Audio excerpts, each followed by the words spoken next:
Olá, gente, tudo bem? Vamos iniciar nossa aula e nessa aula eu vou falar sobre dinâmica de fluidos, parte 1. Já vou adiantar para vocês que nossa disciplina vai se encerrar na semana que vem com o último vídeo. E na semana que vem nós temos que finalizar também nossas avaliações. Então não se esqueçam que já tinha trabalho de manometria para a semana que vem e eu já vou deixar também um trabalho sobre essa parte de dinâmica de fluidos, tá? Então vamos lá. Bom, dinâmica de fluidos. Quando a gente pensa em dinâmica, a gente tem que pensar em movimento, tá? Esse termo remete a isso. Então, aqui a dinâmica de fluidos é uma parte da mecânica de fluidos que estuda o comportamento dos fluidos em um escoamento, ou seja, em um movimento. Temos aqui imagens apenas ilustrativas, né? Aqui seria uma imagem de um fluido e uma simulação, mas aqui nós temos o fluido em movimento, né? Escoando ao longo de tubulações e condutos. E aqui nós temos um exemplo, né, de um fluido aí, no caso gasoso, também escoando ao longo do ar. A gente pode pensar até na fumaça de cigarro, isso daí seria um escoamento de um fluido, tá? Ele se encontra em movimento. Bom, existem inúmeras aplicações associadas a essa parte da dinâmica de fluidos, tá? Então, como eu coloquei aqui para vocês, ó, o transporte de fluidos por escoamento está presente na quase totalidade dos processos industriais. Esses seriam alguns exemplos, tá? Mas existem vários outros.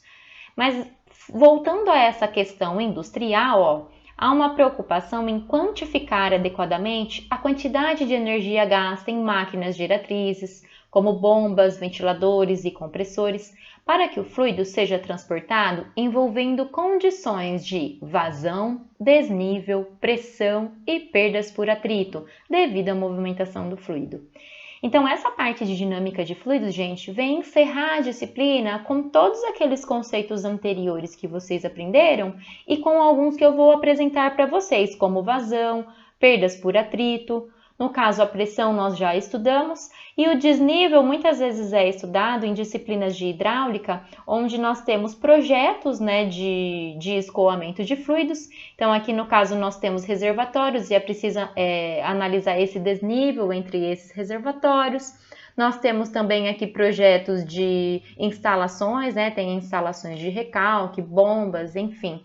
E aqui todas essas peças contribuem para o movimento do fluido, mas também há perdas por atrito, né? Cada uma dessas peças aqui, a gente dá o nome disso de perdas localizadas, elas acabam influenciando aí na condução ou no movimento desse fluido, tá? Mas é uma parte muito interessante, muito aplicada, para vocês conseguirem encerrar a disciplina com chave de ouro. Bom, então vamos ao tópico de vazão. Vazão é representado aqui pela letra Q, até porque nós usamos o V para volume, né? Então, para não confundir, lembrem-se que vazão é a letra Q. E vazão nada mais é do que o volume de fluido escoado por unidade de tempo. Então, a gente pode imaginar que a gente tem dentro de um tubo aqui um certo volume de fluido e quando a gente vê isso ao longo do tempo, nós temos uma vazão. Então, Q, que é a vazão, é o volume dividido pelo tempo. Unidades de vazão. Bom, vamos remeter aqui ao nosso sistema LMT para a gente ver essas unidades. Ó, a vazão é Q por T. Opa, desculpa, é V por T.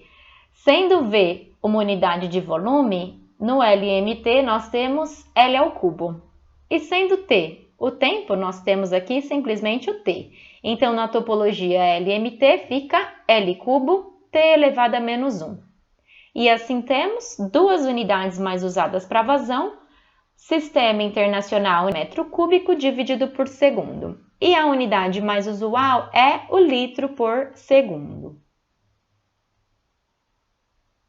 Vamos ver agora a relação entre a vazão e velocidade do fluido. Então, vamos considerar aqui duas figuras que mostram um fluido em movimento. Como que a gente sabe que ele está em movimento? Ó, Nessa figura inicial, nós temos que imaginar, tá, gente, que tem um fluido aqui transparente escoando ao longo desse tubo e no tempo zero é como se a gente imaginasse que ele está passando por essa seção de área A.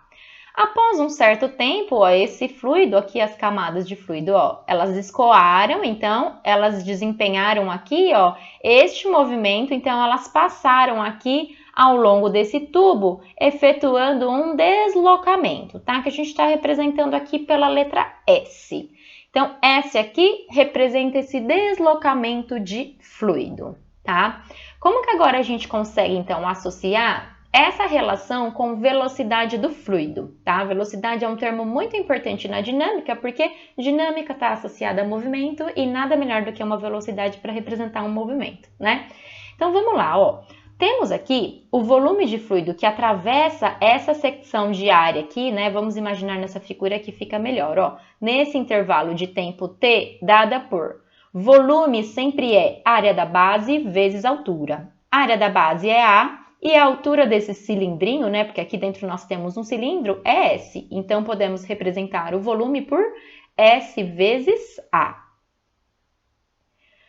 Mas agora a gente vai entrar na fórmula da vazão para a gente substituir, ó. No lugar do volume da vazão, nós jogamos então S vezes A. Então, coloquei aqui S vezes A dividido por T. Vejam que aqui nós temos essa parte S dividido por T, deslocamento dividido por tempo, nada mais é do que uma velocidade. Então, no lugar de S dividido por T, nós simplesmente escrevemos V de velocidade. Então, aqui nós temos essa outra formulinha para trabalhar com a vazão, que é em função da velocidade e dessa área desse tubo, tá? Lembrando que geralmente a maior parte dos condutos de tubulação, eles são representados aí através de secções circulares. Então, para um círculo, nós temos essa área, né, que é dada por πd ao quadrado sobre 4, quando aqui nós temos o diâmetro, ou simplesmente πr ao quadrado, quando nós temos o raio. E assim, então, temos agora, né, ó, encerrando esse slide, as duas formulinhas para vazão, uma em termos de volume, que foi a vista anteriormente, e a outra em termos da velocidade. Então, guardem aí essas duas formulinhas. Bom, vamos ver agora então o exercício, onde nós temos um conduto de 100 milímetros de diâmetro, que tem uma descarga de 6 litros por segundo. Qual a velocidade média de escoamento? Bom, vamos lá, vamos colocar aqui as informações, né? Ó, 100 milímetros de diâmetro, usamos a letra D para representar o diâmetro. Descarga de 6 litros por segundo é a vazão. Ai, como que eu sei que descarga é vazão, né? Descarga parece outra coisa. A gente pode pensar que isso aqui está sendo descarregado ou simplesmente olhem as unidades, tá, gente? Litros por segundo é a vazão. E aqui foi perguntada a velocidade média de escoamento. Para resolver este exercício, nós podemos, então, partir para uma das nossas duas formulinhas. Vamos usar aquela que fala de volume e tempo ou a que fala de velocidade e área? Vocês têm que fazer essa análise. Aqui, obviamente, como foi pedida a velocidade e foi dado o diâmetro, nós vamos usar essa formulinha. Então, vamos guardar ela aqui do lado, tá? Bom, antes de sair substituindo feito uns loucos aqui, e isso não vai dar certo, né? Primeiro a gente vai ter que achar a área através desse diâmetro. Mas antes também de fazer isso, nós temos que ficar atentos às conversões de unidades, tá? Aqui nós temos esse diâmetro em milímetros e essa vazão em litros por segundo. Minha dica, vamos passar tudo para o sistema internacional, porque é mais fácil você passar, né, os milímetros para metros, aqui também vai passar para metros cúbicos, tá? Não pode trabalhar com litro, do que tentar transformar o diâmetro para litro, que isso não seria possível, né? Então, vamos converter aqui, ó, essas unidades da vazão e do diâmetro. Então, o diâmetro, passando esse milímetro para metro, é simplesmente dividir por 1000, então dá 0,1 metros. E a conversão da vazão em litros por segundo para metros cúbicos por segundo, gente, também é dividir por 1000. Então, fica fácil memorizar isso, né? Aqui eu só escrevi em notação científica, então 6 dividido por 1000 poderia ser 0,006 ou simplesmente 6 vezes 10 a menos 3 metros cúbicos por segundo. Vou deixar assim nessa forma com potência de base 10, porque vocês vão ver que esse termo vai ser cancelado de uma forma mais simples, tá? Bom, feitas essas conversões, agora primeiro nós vamos encontrar a área desse conduto, e aí eu vou usar a expressão com o diâmetro, porque foi dado justamente o diâmetro. Então, aqui só substituindo já o diâmetro convertido, ó, π01 ao quadrado dividido por 4, e aqui pegando e jogando esse valor na calculadora, encontramos 7,85 vezes 10 a menos 3 metros quadrados, que é a unidade de área do sistema internacional. Agora, então, é só substituir na fórmula da vazão. Então, vamos lá, ó. A vazão nós já conhecemos, 6 vezes 10 a menos 3 metros cúbicos por segundo deste lado. Velocidade é o que queremos e desse outro lado eu escrevi a área. Tá vendo que, ó, esse 10 a menos 3 com esse 10 a menos 3 vai embora. E aqui as unidades também, corta metro cúbico aqui com metro quadrado, sobra só metro por segundo, que é justamente a unidade de velocidade. Passando esse 7,85 para o outro lado, nós encontramos esse valor de velocidade para esse tipo de conduto, tá? 0,764 metros por segundo. Um exercício bem básico aí de cálculo de vazão. Agora, gente, esse conceito de diâmetros comerciais que eu quero passar para vocês é um conceito mais aplicado, tá? É o que vocês encontrariam na prática. Então, como eu coloquei aqui, na prática, utilizam-se os diâmetros comerciais. Veja a tabela abaixo. O que seria isso? Toda vez que a gente faz um cálculo de vazão, às vezes para poder dimensionar, né, o tamanho desse diâmetro de um conduto que se deseja fabricar, não tem todo tipo de diâmetro possível, tem simplesmente os diâmetros comerciais. Então, esses são os diâmetros que estão à venda, né? A gente não tem aí vários tipos de diâmetros, são simplesmente esses dessa tabela. Essa tabela, ela tá aqui desse lado em polegadas e a conversão já para milímetros, então aqui tem os valores iniciais e aqui tem essa parte aqui final que tem os outros valores. Então, vai aí de meia polegada até 20 ou simplesmente de 13 milímetros até 500, tá? Então, esses são todos esses valores. Aqui é a continuação da tabela, tá, gente? E nós temos que considerar o seguinte, tá? Toda vez que a gente faz um cálculo para estabelecer esse diâmetro de um tubo, se a gente tiver um problema, por exemplo, que a gente fez um cálculo, né? No caso, nós vimos, temos esse exemplo, nós fazemos esse cálculo. Aqui não foi pedido diâmetro, mas pode ser que tenha sido pedido. Então, fizemos um cálculo para diâmetro e encontramos um valor que não se encontra nessa tabela. Por exemplo, vou dar um exemplo, ó, 80 milímetros. Ah, encontrei o valor de 80. O que eu tenho que fazer? Eu tenho que dar a resposta em um diâmetro comercial, tá? Porque esse é o valor que nós vamos encontrar para conseguir comprar esse tipo de tubo. E aí, na hora que vocês forem dar a resposta desse exercício em termos de diâmetro comercial, vocês sempre têm que pegar o valor de diâmetro que usar um valor imediatamente em cima dele. Então, por exemplo, se nós tivermos o 80, vocês poderiam pensar, e o 75 milímetros está muito mais próximo do que o 100. Pois é, só que se a gente trabalha com um valor de diâmetro menor, isso dá muito problema, principalmente em termos de vazão, tá? Então, para evitar esses tipos de problema, nós sempre pegamos o diâmetro que está imediatamente acima dele. Então, com o valor aí de 80 milímetros, trabalharíamos com um diâmetro igual a 100 milímetros. Agora, nós vamos ver características e definições dos escoamentos. Então, iniciando aqui por dois tipos de regime, chamados de regime permanente e variado. Então, já temos esses dois exemplos aqui. Bom, um regime permanente é um regime no qual as propriedades do fluido não variam ao longo do tempo. Como que a gente consegue imaginar isso na prática? Ó, vamos imaginar que aqui a gente tem um conduto, né, trazendo uma parte do fluido. ele está trazendo esse fluido de uma forma constante, ó, está caindo nesse reservatório e aqui por baixo está saindo a mesma quantidade que entrou. Então, esse MC significa que o nível desse reservatório é constante. Então, não pode ter uma variação aqui muito grande dessa vazão, porque se começa a entrar mais ou menos em algum momento, aqui o que vai sair, consequentemente, vai ser diferente. Então, mantendo esse nível constante, nós garantimos esse regime permanente, tá?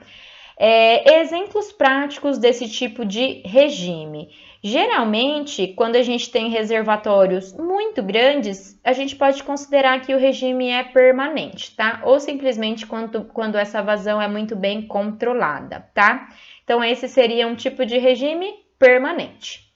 Já o variado, ele vai variar ao longo do tempo. Então, aqui, ó, o nível que a gente pode considerar nessa figura, cada nível aqui desse reservatório, ele vai ter uma variação. Então, nós podemos imaginar o seguinte, né? Num tempo 1, nós tínhamos aqui essa altura do reservatório para esse tanto de fluido e ele está escoando aqui, né? Um pouquinho mais longe. Nós já vimos aqui como que faz essa diferença de acordo com a pressão, né? Conforme esse reservatório vai caindo este nível, nós temos aqui, ó, diferentes variações desse regime. Então, na hora que a gente está colocando aqui uma quantidade de fluido, a gente pode pensar assim, bom, nós temos aqui variações para cada intervalo de tempo. Então, ao longo do tempo, isso daqui não se manteve constante. Consequentemente, nós podemos afirmar que esse regime é variado. Por quê? Porque as propriedades do fluido não se mantiveram constantes ao longo do tempo. Bom, para o tipo de regime permanente, que é o que a gente mais trabalha, nós consideramos a chamada equação da continuidade, que eu vou apresentar aqui rapidamente para vocês. Então, vamos considerar que agora a gente tem um pedaço de um tubo aqui, né? Um fluido está escoando aqui por esse tubo. Então, está entrando uma quantidade de vazão, ó, Q que entra, e aqui está saindo essa vazão, Q que sai. E nós aqui temos massas específicas diferentes para cada tipo de área, porque nós temos aqui uma variação de volume, tá? Por isso tem um ρ1 aqui e um ρ2 deste outro lado. Pois bem, para que o regime seja permanente, nós já vimos que não pode ter alterações nas propriedades, e aí a gente pode ser específico em afirmar que não pode ter variação na massa de fluido, tá? Nessas duas secções aqui ao longo do tempo.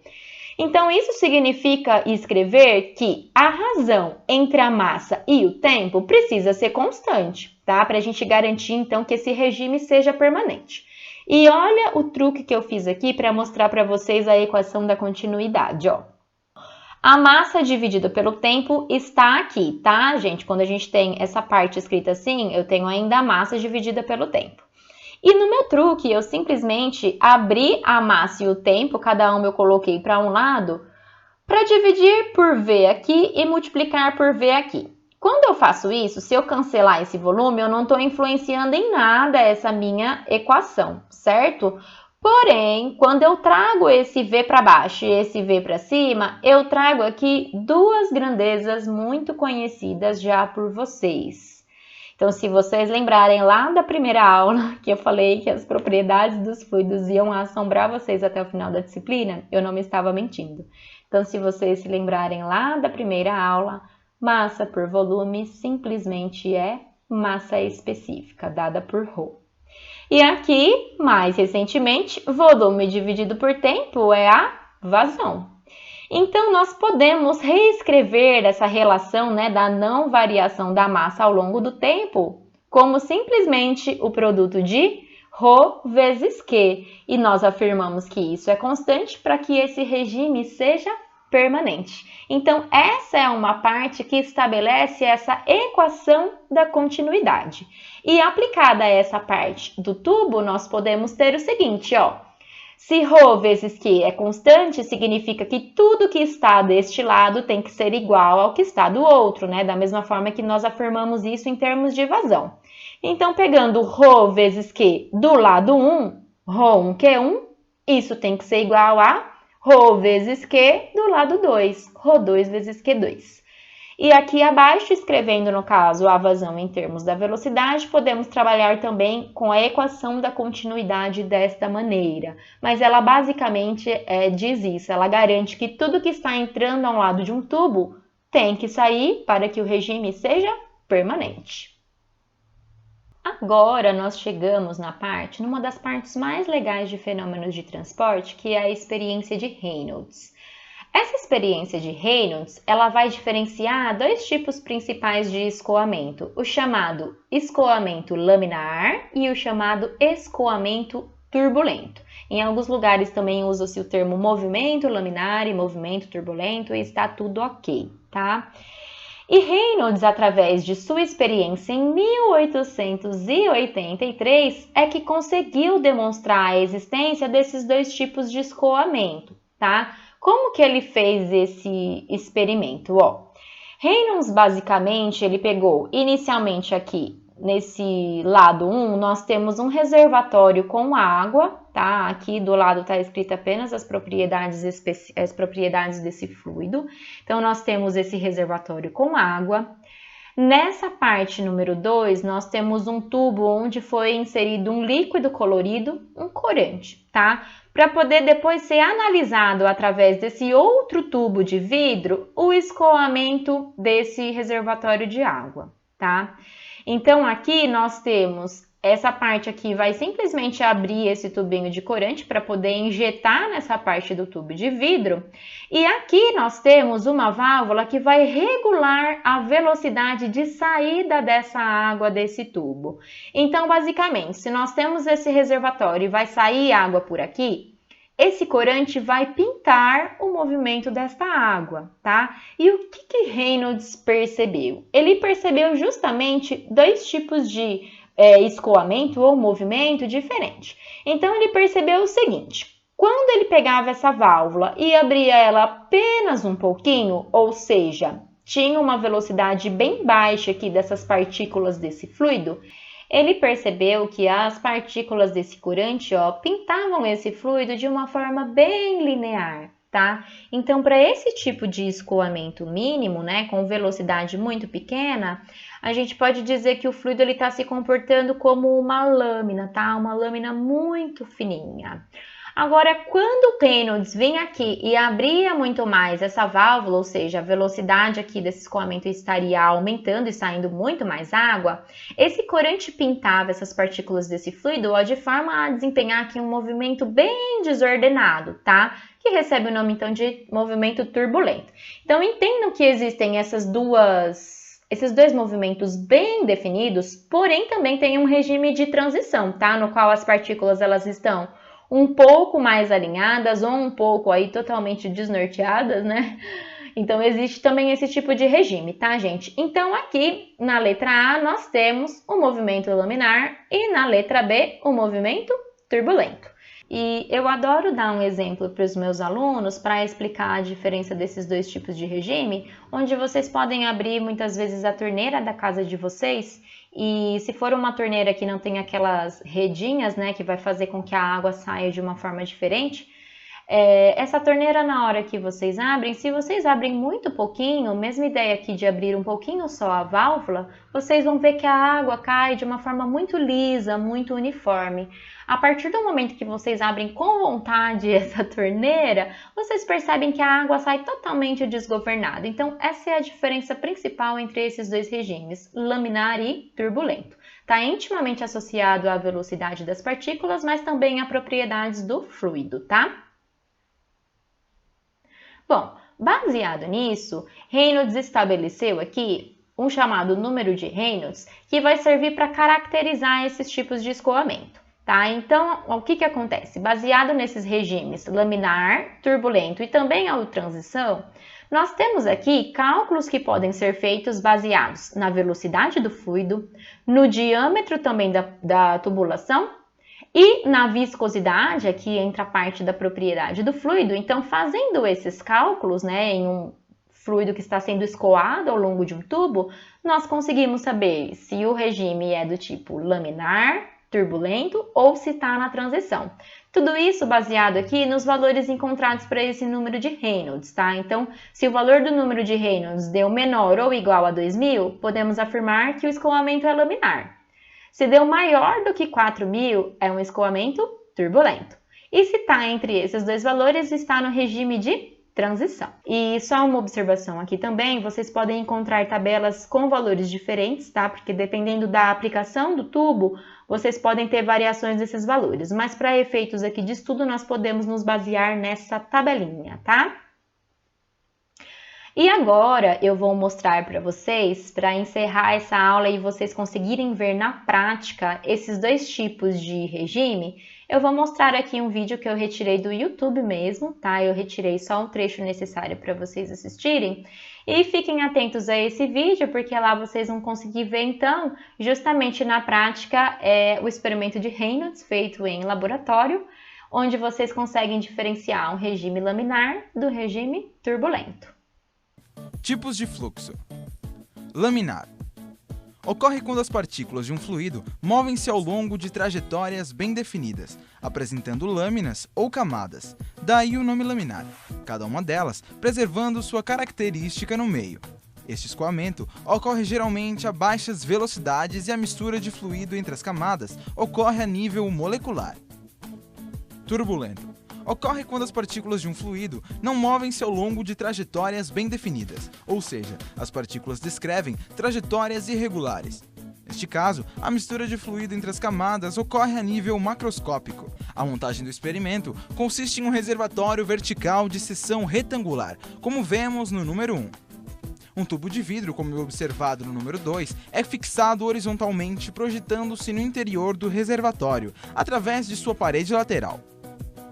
Uma das extremidades do tubo fica no interior do reservatório, de modo que a entrada do fluido seja suave. Na outra extremidade é montada uma válvula de regulagem, como percebemos no número 3, para a regulagem da vazão. O reservatório é adaptado ao tubo de fornecimento de água, como vemos no número 4. No número 5, vemos que acima do reservatório fixa-se um pequeno pote, no qual será colocada a solução colorida. Na base deste tanque é fixado um tubo metálico capilar, como vemos no número 6, que vai até a entrada do tubo de vidro, cuja extremidade tem a forma de um pequeno bocal. Este tubo metálico contém uma torneira, como vemos no número 7, para a regulagem da vazão da solução colorida. Ao abrir um pouco a válvula de saída de água do tubo, pode-se ver o corante passando pelo tubo em fluxo laminar, como mostrado na figura A. Já quando abre-se bastante a válvula de saída de água do tubo, o corante toma forma turbulenta, como mostrado na figura B. Isso se confirma experimentalmente conforme vídeo mostrado a seguir.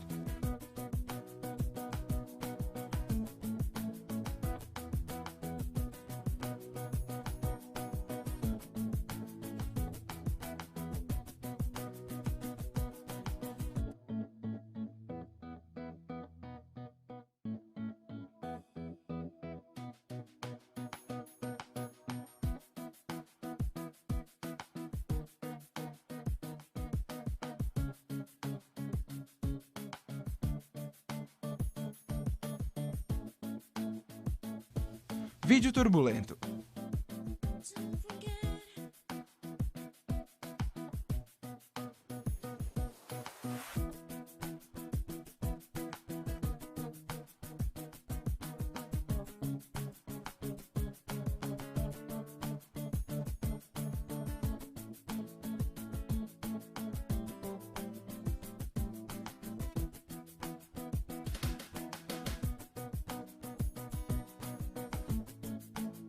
Bom, pessoal, espero que tenham gostado do vídeo.